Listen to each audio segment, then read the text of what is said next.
আসসালামু আলাইকুম রহমতুল্লাহি বারাকাতুহ। প্রিয় দর্শক শ্রোতা ভাই বোন, যে প্রান্ত থেকে আমার ভিডিওটি প্লে করেছেন আপনাদের সকলকে জানাচ্ছি আন্তরিক মোবারকবাদ। প্রিয় দর্শক শ্রোতা, আজ কথা বলবো বাংলাদেশের একজন সুনামধন্য এমপি, যিনি কিনা শিক্ষা উপমন্ত্রী, তার একটি বিতর্কিত মন্তব্যের বিষয়ে।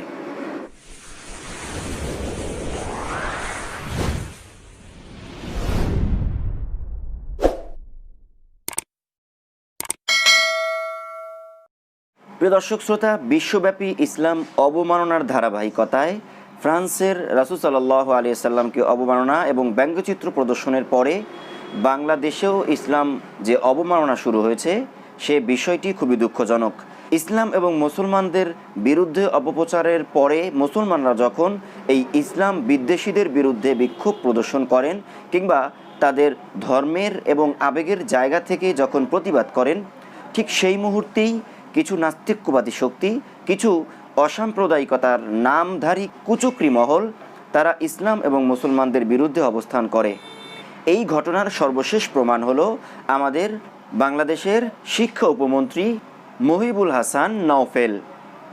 সে হিন্দুদের মণ্ডপে, পূজা মণ্ডপে উদ্বোধনের সময় পূজা মণ্ডপের একটি বক্তব্যের মঞ্চে সে মুসলমানদের বিরুদ্ধে এবং মুসলমানদের একটি জনপ্রিয় দল ইসলামী আন্দোলনের নেতাকর্মীদের বিরুদ্ধে এবং ইসলামী আন্দোলনের নায়েবে আমির ফয়জুল করিম সাহেবের বিরুদ্ধে বক্তব্য দিয়েছে এবং সে বলেছে, সময় থাকতে সচেতন হন, না হয় ঘাড় মটকে দেব।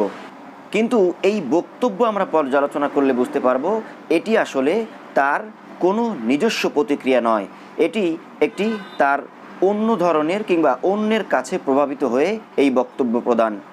আমরা যদি বিষয়টি বিশ্লেষণ করি তাহলে বুঝতে পারবো তার এই বক্তব্যটি ছিল সেই ইসলামী আন্দোলনের সেই বিক্ষোভের বিরুদ্ধে। গত শুক্রবার ইসলামী আন্দোলন ঢাকার ধূপখোলা মাঠে নারায়ণগঞ্জের ধোলাইপাড়ে বঙ্গবন্ধুর মূর্তি স্থাপনের বিরুদ্ধে একটি বড় বিক্ষোভ সমাবেশ করে।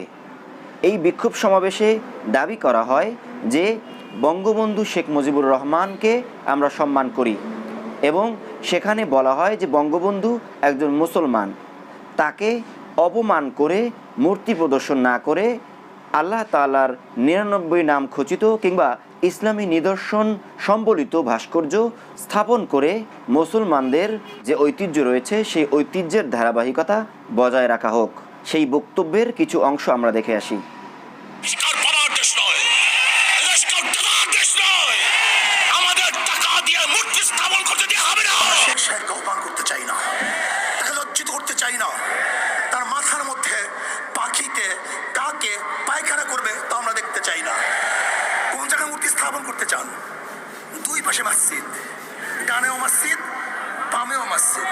যেখানে আল্লাহু আকবার ধ্বনি হবে, যেখানে আশহাদু আল্লা ইলাহা ইল্লাল্লাহ পড়া হবে, সেখানে নেমে মূর্তি দেখবে, এটা আমরা দেখতে চাই না।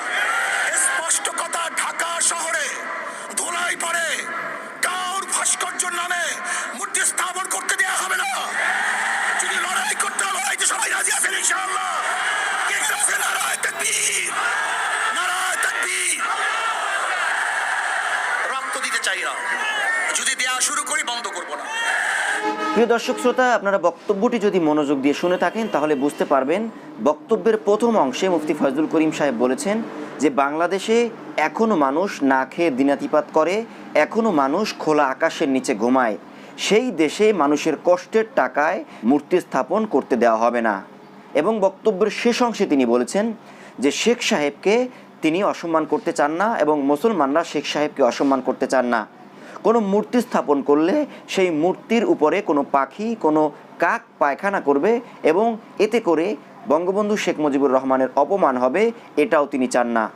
এবং তিনি এও বলেছেন এমন একটি জায়গায় ভাস্কর্যের নামে মূর্তি স্থাপন করা হচ্ছে যে জায়গাটির দুপাশেই মসজিদ, অথচ বাংলাদেশের 90% মুসলমান। এই 90% মুসলমানের এই দেশে মূর্তি স্থাপন মুসলমানদের চেতনা বিরোধী এবং ইসলাম বিরোধী।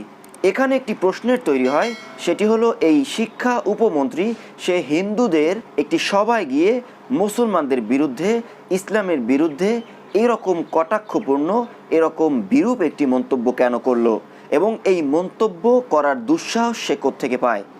অথচ তিনি বাংলাদেশের একটি গুরুত্বপূর্ণ মন্ত্রণালয়ের উপমন্ত্রী।